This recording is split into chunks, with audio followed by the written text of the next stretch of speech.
What's up, everybody? Welcome back to our channel. So today what we got going on is we're going to be doing another closet. But this closet it's a walk-in closet, and we're going to be doing a semi-custom basic layout for a walk-in closet. It's going to be a perimeter shelf with pull, and then we're going to have in the back wall a secondary shelf and a secondary pull that are going to be removable. Okay, so what I just did right now is I've determined my height.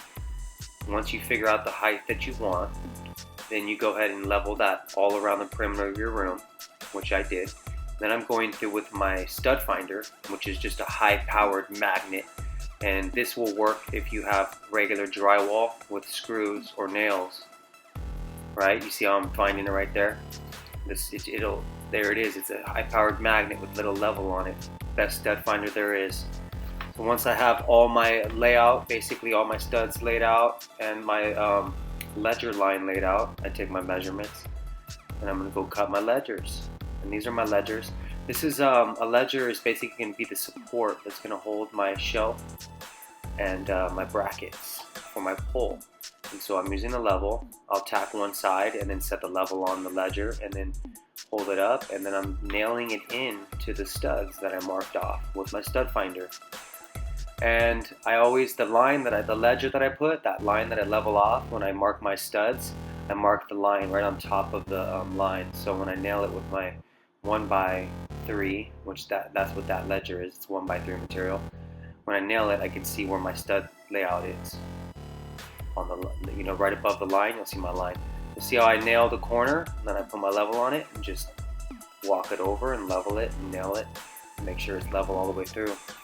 And now on this one right here, what I'm using to nail it with is, it's a 15 gauge, and they're 2-inch nails that are 15 gauge, and it's a pretty nice size strong nail. I've been using them for years and I haven't had any problems, and you'll see at the end of this video I'll be able to do a pull up on this shelf and pull right here, so stay tuned and you'll see. So see, I'm just basically rocking on my ledger. I'm gonna do all my perimeter ledgers. It's pretty basic stuff, and then it's 12 foot long, so my sticks are 8-foot pieces, so I have to add on a little piece. And when I do, you can do a butt joint, which is no big deal, or you can do a 45, which I did on that side right there. I basically did a 45 on the end of my 1x3, so that way when I add my new little piece, it'll just slide right up to be a seamless little connection right there. You see my level? Bam! That's how you do it right there. You make sure everything's level, ledger to ledger. Boom, level. That's how it's done. It's all right if it's off a little level, but you want to try to keep it as level as you can. Alright, see that right there? See I have my 45 cut on that piece of ledger, and then I take another piece, I just cut a 45 on it, put it against that wall, that return, and then I scribe it.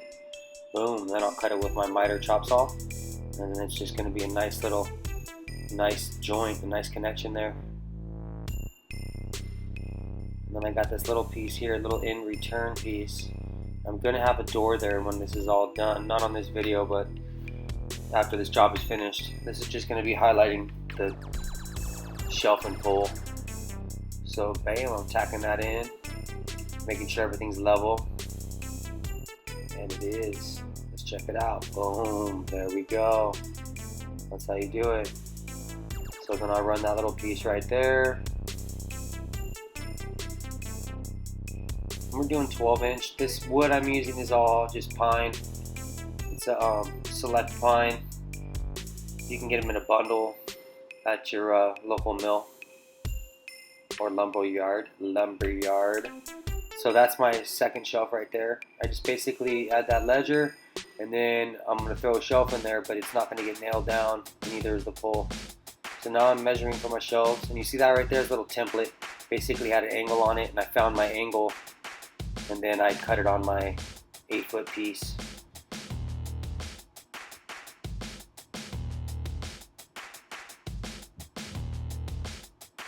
I like to dry fit everything, so you see how I got top piece up there first, and then I'll go ahead and throw my second piece up there. Dry fit it all first. Be careful. I like to make sure, you know, my joint fits nice and tight. And then once everything was clean, I'll tack it in. Now that's 1x12. Again, pine. You can use Doug fir, or you can use popular, or whatever. Cedar, whatever you got. So once I tack that all in, I'm going to run the other side, and then I'm going to put some little supports on my seams, on my joints, on my channels, and you'll see how I do that too here pretty quick.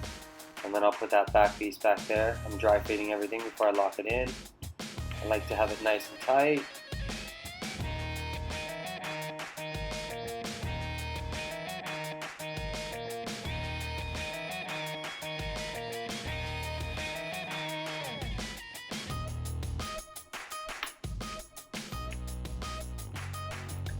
What's cool about these stylish closets and shelves is that once you learn how to do something like this, and you figure it out, and you do one or two, even little shelf, just a little closet pulling shelf, then you can do a big one like this. And there's another little jig, basically, little template, little jig. I found my angle on that, and then I went and cut it on my bigger piece, my permanent piece. It's better to do that. Use a little piece of cut off lumber to find your angle before you commit to cutting your full piece.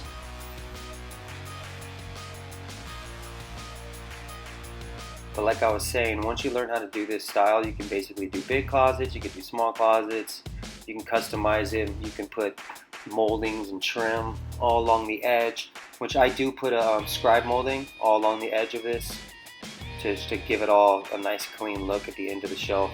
You'll see I do it at the end.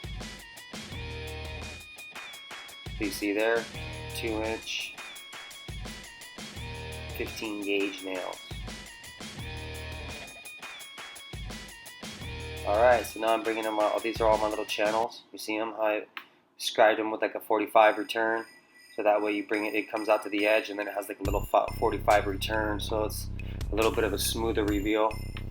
You can leave it square if you want, and then run like a piece of 1x2 all along the edge, and it'll hide those little seams, those little channels. And then I like to nail it in the bottom first. And actually what I'm using here is I'm using like 1 1/4 inch 15 gauge nails, because you don't want them to shoot all the way through both pieces of wood.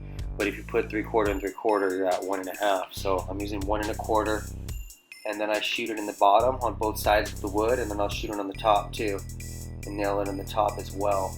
Basically like stitching it together on the seams with those little pieces of 1x3 that I notched with that 45. It gives it a clean look, better reveal, especially when it's painted. Comes out pretty dope. Alright, so we're finishing off. We're getting this all finished off. Boom.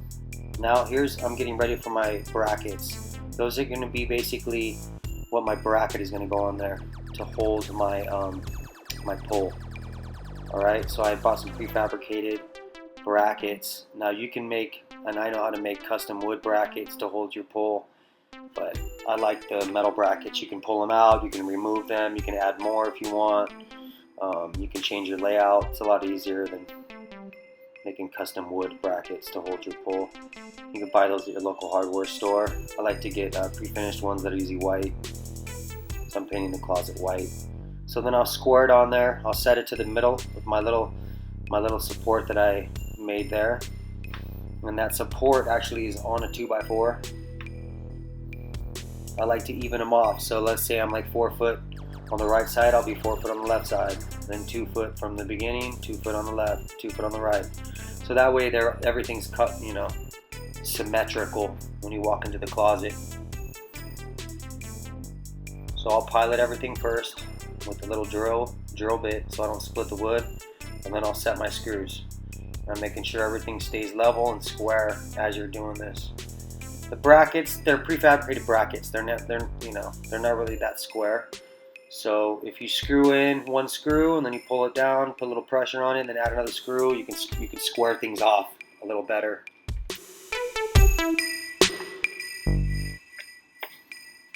I'm using a torpedo level there on top to make sure everything's leveled off. There's my other bracket. Using my pilot, and then I'll set a set screw in there, and then I'll check for square, make sure it's square. Then I'll set my other pilot after I find my screw. Thank goodness I bought a package of screws, and here it is. Level it off.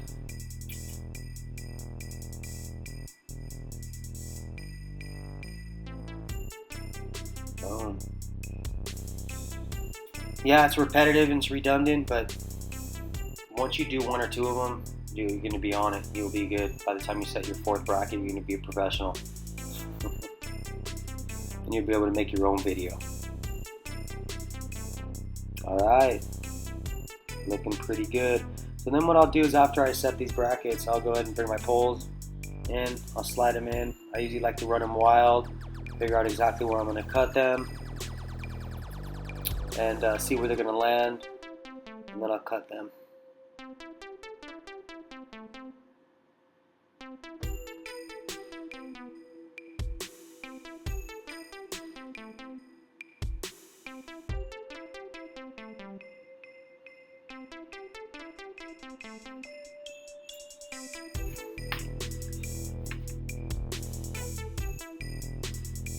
So basically, like I said, what I'm using right there is a pilot drill.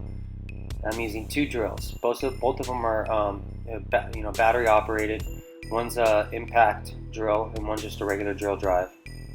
And one has a countersink, and then one is just a pilot with a countersink, and then one's just a regular Phillips head drive. You see how I ran my pole in there, and then I dove it to the end, and then that's where I'm going to add my other brackets. There's going to be some steel brackets that are going to be at the end right there that are going to receive my poles at the end of the wall. And you can get that at your local hardware store. Standard closet pole shelf hardware. It's the pole hardware. So I'm adding my brackets right down there too. My basically what I did is I took some 1x3 and I just cut like a 6-inch piece, and then I measured in 1 inch from the corner of each side, and then cut a 45. It gives a little bit of detail, and then I'll dive my pole into that, and then it'll land center of that little wood detail, and then I'll put my bracket there. It looks clean. That's what I've always done.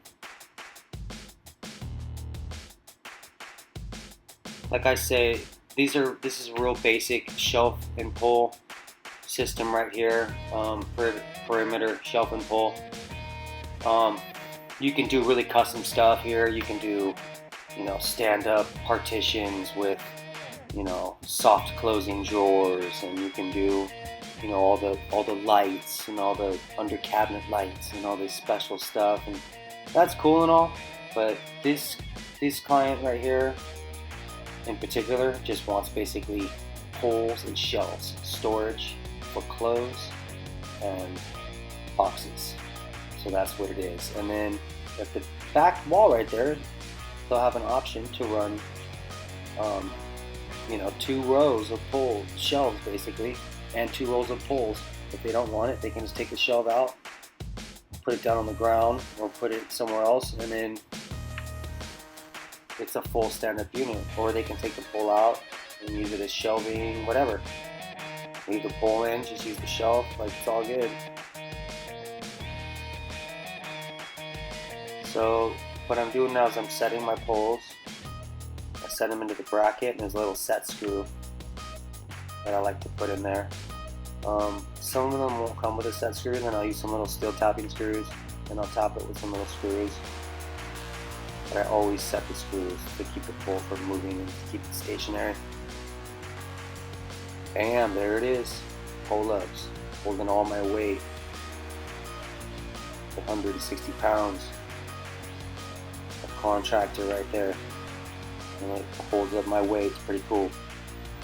Alright, so what I did is I basically measured from wooden dowel to wooden dowel, from pole to pole, and then I went and cut that piece about a 1/2 inch strong, and then I notched it in, basically cut the radius of the dowel, and I basically, so that way when I bring the pole up, it fits almost jointlessly to the other pole. And then I countersunk it, piloted and countersunk it on the inside of the pole, and ran 2 3-inch screws on each side with pan heads, so pan head screws, so they really hold good.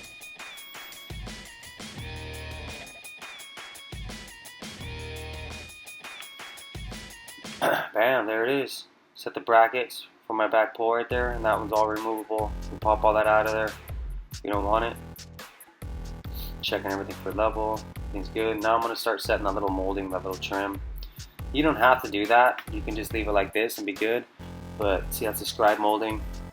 It gives it a clean edge on the face of your shelving, a little bit of a beveled edge, and then it also will hide the seams too, where your shelves or the joints of your shelves connect.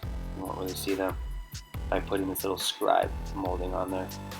Screen molding, scribe molding, whatever. Add a little wood glue, and then I'm using 18 gauge 5/8 brad nail.